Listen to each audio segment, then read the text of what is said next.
Bonjour à toi et bienvenue dans cette nouvelle vidéo YouTube dans laquelle je vais parler de mon parcours scolaire. Donc ce qui m'a amené à être ingénieur physico-chimiste et à travailler dans l'industrie cosmétique. Donc c'est une vidéo qui t'intéressera si tu veux en savoir plus sur mes accréditations, sur les différents métiers que j'ai pu avoir ou alors tout simplement si tu es étudiant et que tu te renseignes sur le métier d'ingénieur chimiste et éventuellement travailler dans l'industrie cosmétique. Alors allons-y, c'est parti!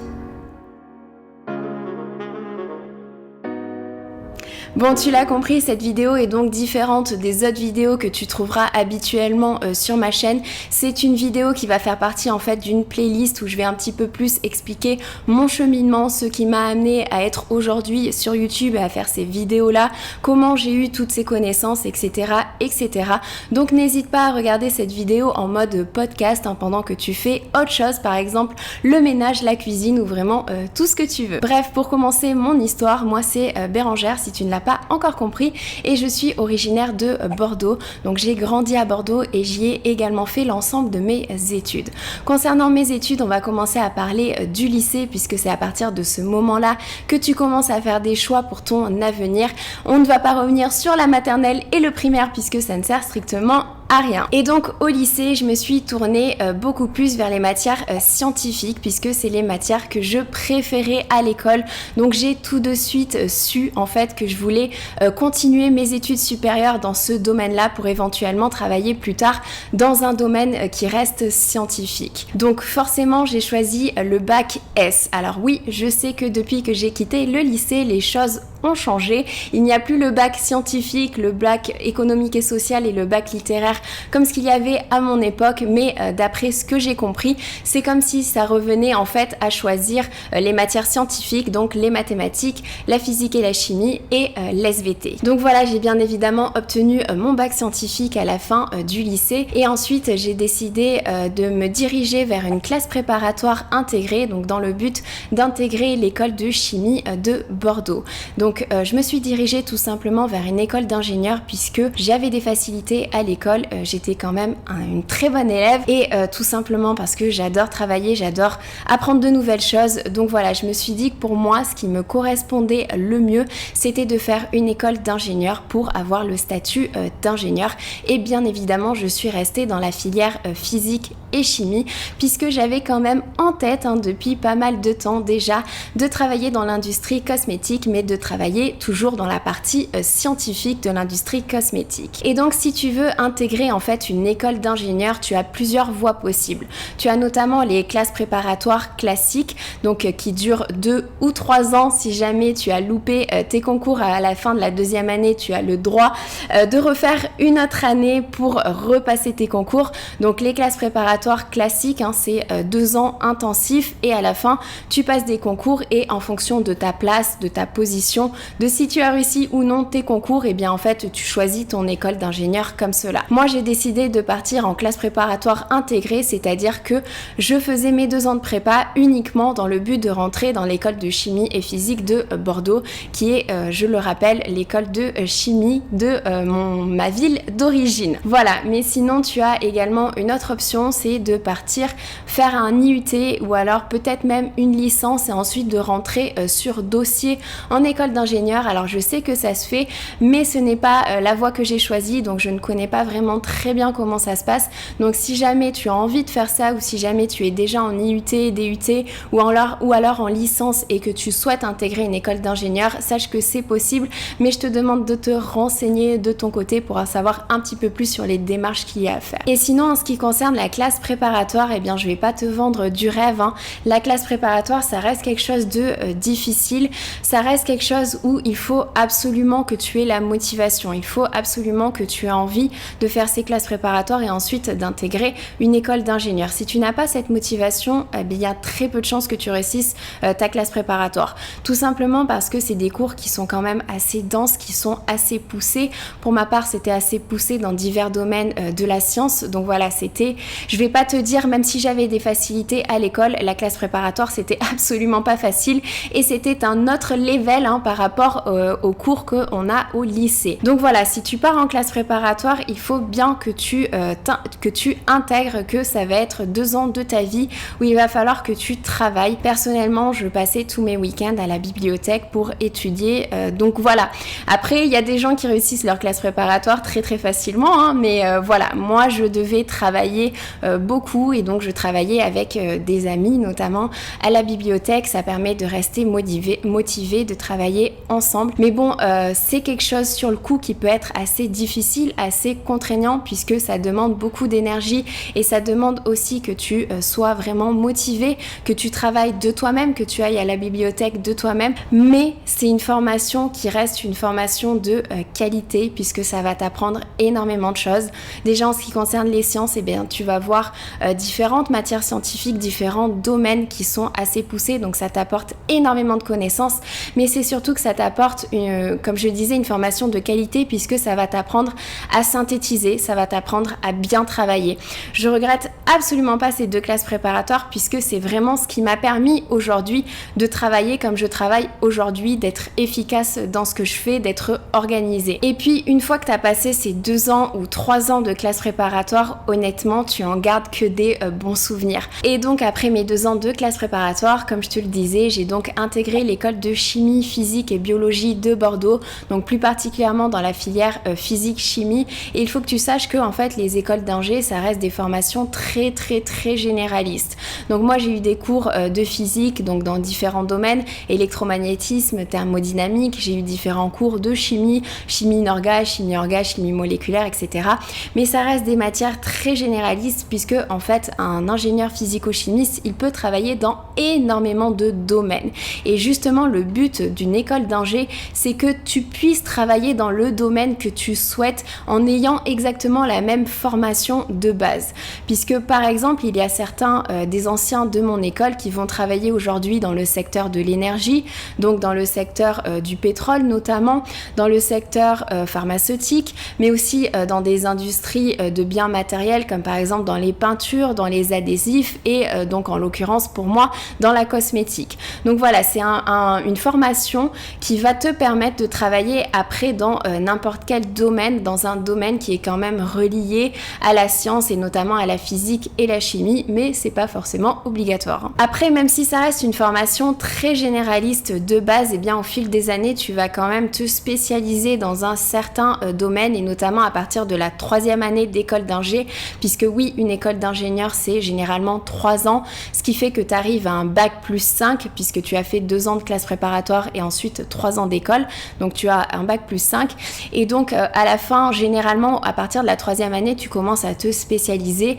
et moi personnellement je me suis spécialisée en ingénierie des polymères et en formulation de produits, donc pas forcément en formulation de produits cosmétiques mais en formulation de toutes sortes de produits. Donc comme je te le disais, ça peut tout à fait être de la peinture, un vernis, enfin bref, n'importe quoi. Mais bien évidemment que j'ai choisi cette spécialisation tout simplement parce que c'est la spécialisation qui me permettrait après d'avoir plus de connaissances pour travailler dans le domaine que je souhaitais, qui était bien évidemment la formulation de produits cosmétiques. Mais si tu veux, en fait, je me suis réellement spécialisée dans l'industrie cosmétique à travers mes expériences professionnelles et notamment avec mes stages. Et donc mon premier stage, je l'ai réalisé au sein du groupe Rocher. Donc le groupe Rocher, c'est tout simplement le groupe qui détient la marque Yves Rocher. Et donc j'étais bien évidemment en recherche et développement et j'ai travaillé plus particulièrement dans le département compatibilité.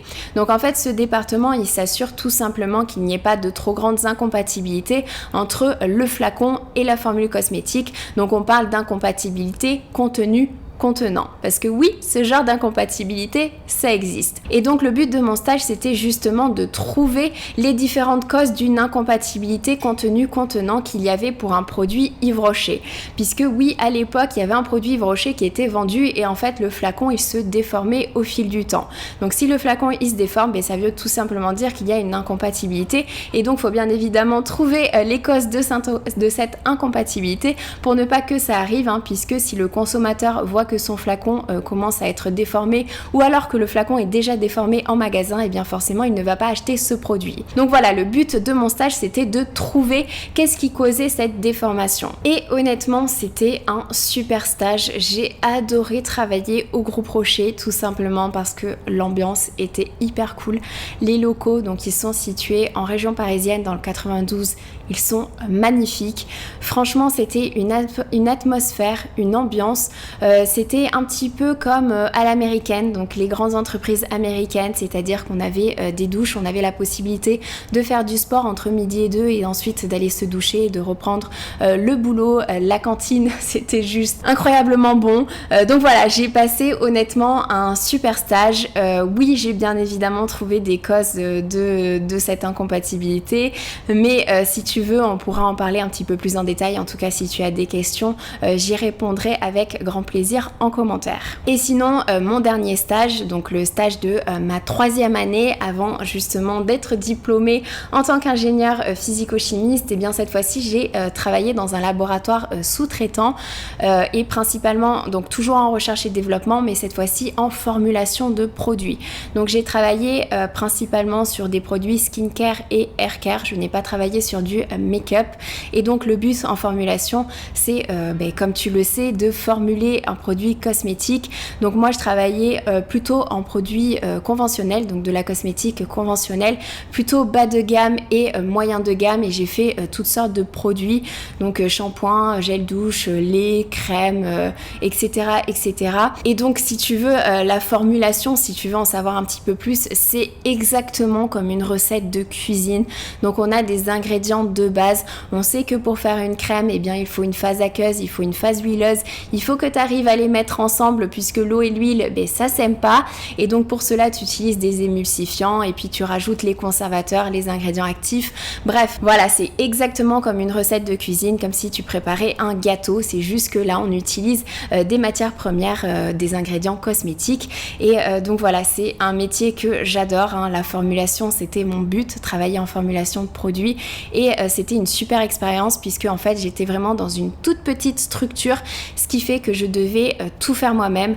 Alors bien évidemment ça veut dire que tu dois être capable de travailler par toi-même. Quand tu es dans des petites structures, et bien si jamais tu as un souci, il faut que tu puisses trouver la solution par toi-même, donc faire tes recherches par toi-même, essayer de trouver des choses qui pourront t'aider. C'est une super expérience de travailler dans ce type d'entreprise, mais voilà, ce n'est pas forcément pour tout le monde, hein. Il y a des personnes qui préfèrent travailler en groupe, hein, qui ont besoin de plusieurs personnes, d'avoir plusieurs opinions. Donc voilà, sache que si tu es dans une petite structure, généralement tu vas travailler assez seul, mais après c'est très très formateur, puisque là j'étais principalement en formulation, mais comme il n'y avait pas beaucoup de monde, et bien j'ai également travaillé en réglementaire. J'ai travaillé notamment sur les listes des ingrédients, hein, qu'il y a pour tout produit cosmétique.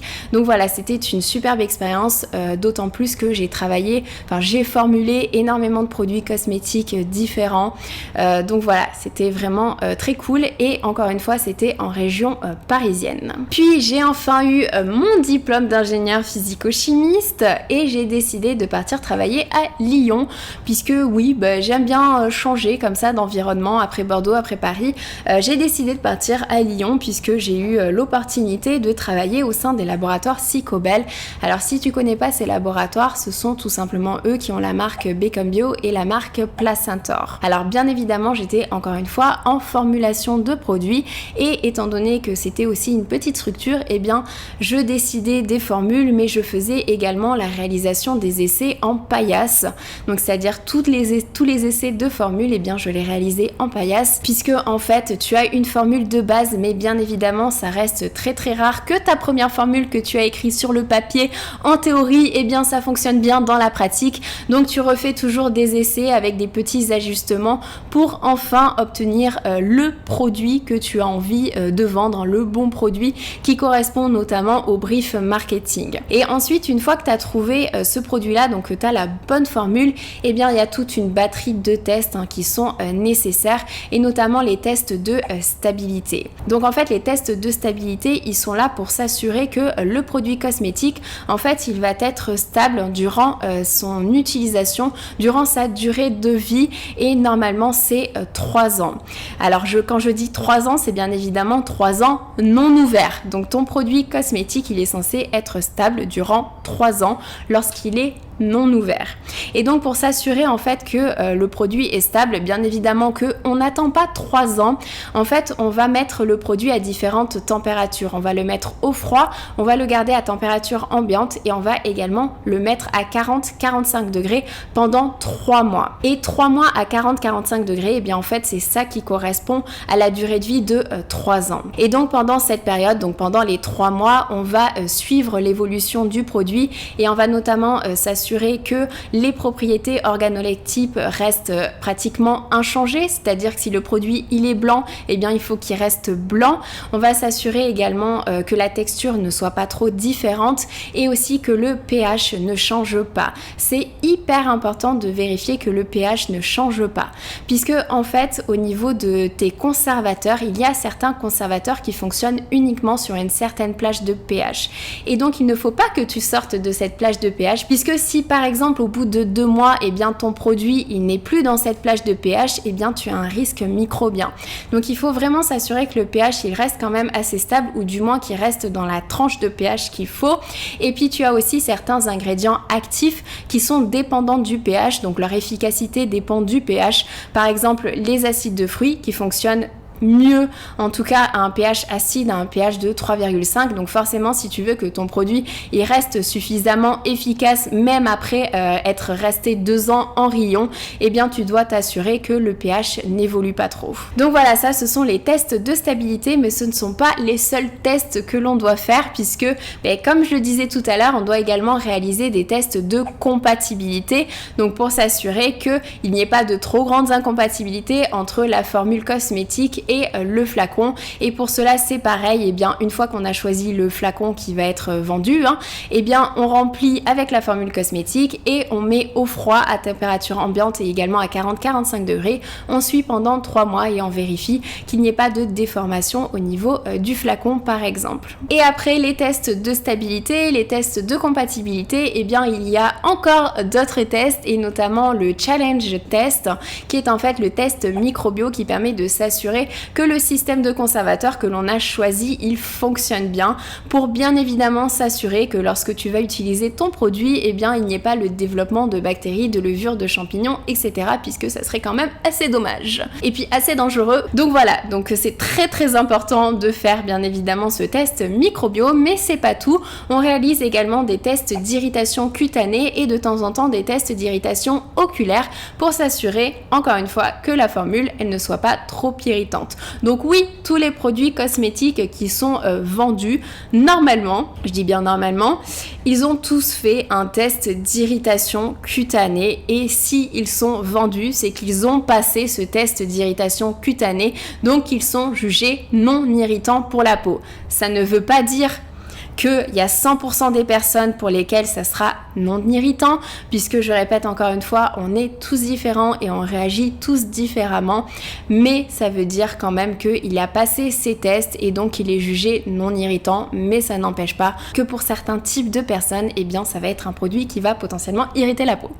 Voilà, et donc on arrive à la fin du développement de produits, mais après toute la partie test, donc une fois que tous les tests sont revenus validés, et bien il y a la partie réglementaire, bien évidemment, puisque les cosmétiques sont bien entendu réglementés, et donc la partie réglementaire en fait ça va être principalement de réaliser ce qu'on appelle le dossier information produit, qui est un dossier assez conséquent qui va reprendre en fait la formule du produit avec l'ensemble des matières premières utilisées, l'ensemble des fournisseurs, avoir toutes les fiches de sécurité, toutes les fiches toxico de tous les ingrédients qu'on retrouve dans le produit cosmétique. Ensuite bien évidemment qu'il va falloir inclure dans ce dossier tous les tests de stabilité, les tests de compatibilité, les tests microbiaux, tous les tests d'irritation que tu auras fait pour ton produit. Donc voilà, ça doit tout reprendre, toutes les informations que tu as sur ton produit. Donc ça c'est le dossier information produit. Bien évidemment que dedans il doit y avoir aussi les normes ISO, donc certaines normes ISO, donc pour s'assurer que là où tu fabriques le produit, eh bien le fabricant respecte bien les normes, les bonnes pratiques de fabrication. Donc voilà, c'est quelque chose qui est très réglementé. Et ensuite, une fois que tu as envie de mettre ton produit en vente, hein, donc sur le marché cosmétique, eh bien il faut également notifier les autorités que tu vas mettre un nouveau produit sur le marché. Alors les produits cosmétiques, c'est absolument pas comme les produits pharmaceutiques, donc on ne demande pas l'autorisation, on ne demande pas une autorisation de mise sur le marché, mais il faut quand même s'assurer, toi, quand tu mets un produit cosmétique sur le marché, que tu as bien fait ce dossier d'information produit et que tu as bien notifié aux autorités que tu as mis un nouveau produit cosmétique sur le marché. Donc voilà un petit peu comment se passe le développement d'un produit cosmétique, et il faut que tu saches que tout ça, eh bien ça prend au minimum 1 an, hein, puisque tu as vu que il faut d'abord faire la formule en paillasse, hein. Si tu as de la chance, eh bien t'arrives à trouver très rapidement la formule à partir du 5e ou du 10e essai, mais généralement tu peux faire 50 essais avant d'arriver au produit que tu as envie d'avoir. Ensuite, il y a tous les tests de stabilité, etc., de compatibilité qui prennent au minimum 3 mois. Il faut envoyer également ton produit, faire des tests microbiaux, etc. Ensuite, il faut réaliser toute la partie réglementaire. Donc tu vois quand même, c'est quelque chose qui prend du temps. Donc généralement, le développement d'un produit cosmétique, ça prend 1 an au minimum si tout s'est relativement bien passé. Ça peut également prendre 2 à 3 ans pour sortir un nouveau produit. Et je ne parle même pas de si tu vends ton produit à l'international, hein, puisque généralement chaque pays va avoir ses propres réglementations et donc il va falloir faire plus de papier, plus de paperasse, plus de tests, etc. etc. Donc voilà, c'est quelque chose qui demande du temps. Et du coup, après cette expérience, donc après Lyon, je suis repartie à Paris et j'ai travaillé cette fois-ci au sein du groupe GM. Alors le groupe GM, c'est un groupe qui s'occupe de faire les amenities pour les hôtels. Alors si tu sais pas ce que c'est les amenities, en fait c'est tout simplement tous ces trucs gratuits que tu as à l'hôtel, c'est-à-dire le parapluie, les chaussons, le peignoir et également du coup les produits cosmétiques, le gel douche, le shampoing, le lait corps et la brosse à dents, le dentifrice et éventuellement parfois de temps en temps tu as d'autres produits cosmétiques. Et donc moi, tu t'en doutes, j'étais bien évidemment dans la partie cosmétique, donc j'étais beaucoup plus ici en gestion de projet puisque en fait tu travailles en collaboration avec certaines grandes marques cosmétiques puisque ce sont des marques qui ont envie d'avoir leurs propres amenities dans certains hôtels de luxe, hein, comme les Four Seasons par exemple, etc., etc. Et donc tu travailles en collaboration notamment avec les marques luxe du groupe L'Oréal.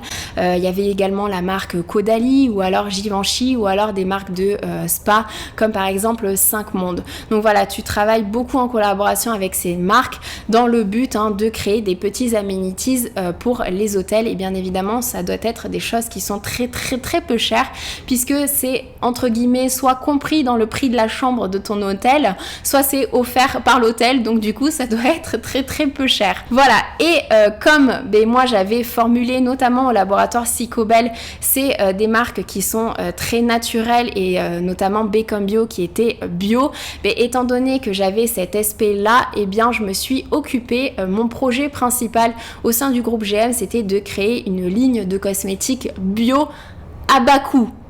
Voilà. Et étant donné que j'étais également sur la partie bio et que c'était quand même une moyenne structure, on va dire, eh bien j'ai dû m'assurer aussi de toute la partie qualité et notamment de la certification EcoCert de l'entreprise. Alors EcoCert, c'est tout simplement un organisme de certification en France qui te permet d'obtenir le label bio. Donc voilà, ça c'était mon plus grand projet, travailler, essayer de faire une ligne bio à très bas coût. Donc voilà, bon, c'était très intéressant et puis comme je le dis, ça me permet toujours de voir différentes choses, hein, puisque comme tu peux le voir à partir de mes expériences, en fait j'ai travaillé en formulation de produits conventionnels, skincare, haircare, mais aussi en produits bio et naturels, puisque Placentor c'est naturel, Become Bio c'est bio. Là j'ai travaillé également au sein du groupe GM pour une marque, pour une ligne bio. J'ai travaillé en qualité, j'ai travaillé en réglementaire, puisque au sein du groupe GM j'assurais aussi la partie réglementaire avec les réalisations des tests et notamment la partie dossier information produit. Donc voilà, j'ai vu énormément de choses. J'ai travaillé dans des petites structures, dans des moyennes structures, dans des plus grandes structures. Donc j'ai énormément de connaissances en fait à partir de toutes mes expériences sur l'industrie cosmétique et j'ai eu des expériences qui sont quand même assez relativement différentes. Donc c'est tout ça en fait qui m'a permis aujourd'hui d'avoir toutes les connaissances que j'ai pour cette industrie-là. Mais aujourd'hui, comme tu le sais peut-être, je suis plus du tout dans l'industrie cosmétique, donc j'ai quitté l'industrie et je suis aujourd'hui à mon compte. Donc voilà, je t'expliquerai un petit peu plus dans le prochain épisode pourquoi j'ai quitté l'industrie, ce que je fais aujourd'hui, quelles sont mes sources de revenus, comment je gagne des sous. Je parlerai également des partenariats puisque je fais partie aujourd'hui du monde de l'influence, même si c'est pas un terme que j'apprécie puisque je me vois pas forcément comme une influenceuse, mais à la base je suis plutôt je dirais une éducatrice puisque le but de ma chaîne c'est vraiment de partager mes connaissances scientifiques, mes connaissances sur les produits cosmétiques, mais je sais pertinemment que bien évidemment en faisant cela j'influence certaines personnes à l'achat, donc je le sais, mais c'est pas forcément le terme que je choisirais le plus en tout cas pour me décrire. Mais donc voilà, je suis amenée à faire des partenariats et c'est absolument pas quelque chose que j'ai envie qui reste opaque. Généralement le monde de l'influence ça peut être quelque chose de très opaque où les gens ne savent pas forcément comment ça fonctionne et du coup moi c'est absolument pas mon but. J'ai vraiment envie que ce soit transparent et dans tous les cas normalement si on reste dans le cadre de la légalité c'est absolument pas quelque chose qui doit être opaque. Donc voilà, c'est vraiment très très important pour moi d'en parler, donc je parlerai de tout ça dans le prochain épisode. Donc si ça t'intéresse, n'oublie pas de t'abonner à ma chaîne surtout, et puis si tu as des questions sur mon parcours auquel je n'ai pas répondu, que tu te poses des questions sur l'industrie, sur les études ou quoi que ce soit, n'hésite pas à le mettre en commentaire, vraiment je répondrai avec grand plaisir. Et comme on parle partenariat, aujourd'hui j'avais également envie de te parler d'une entreprise avec laquelle je travaille et qui s'appelle Igral. Alors Igral, si tu ne connais pas, en fait c'est un site de cashback. Alors le cashback, qu'est-ce que ça signifie? En fait à chaque fois que tu vas faire des achats sur internet, Igral va te rembourser une partie de tes achats. Oui, je t'assure. Et le plus magique dans tout ça, c'est que se créer un compte sur Igral, c'est gratuit. Et en plus, si tu utilises mon lien d'affiliation en description, tu auras directement 10 € de crédité sur ton compte. Oui, 10 €. Pour cela, il suffit tout simplement de s'inscrire et c'est gratuit. Et à chaque fois que tu fais des achats en ligne, donc moi personnellement sur Sephora, sur Fil Unique, des achats principalement cosmétiques, mais tout autre produit, c'est pas uniquement de la cosmétique, à chaque fois que tu vas faire tes achats en ligne, tu vas récupérer une certaine partie de tes achats en cashback sur Igral que tu pourras tout simplement récupérer sur ton compte en banque. Donc franchement, c'est quelque chose, si jamais tu fais beaucoup d'achats en ligne, qui vaut vachement le coup. Donc n'hésite pas à aller voir ça, je t'ai mis mon lien en description de cette vidéo. Et puis comme je te le disais, dans la prochaine vidéo on parlera justement de tous ces partenariats, comment je choisis, etc. Donc voilà, je te dis à bientôt, j'espère que cette vidéo elle t'a plu, je te fais plein de gros bisous, prends soin de toi, ciao.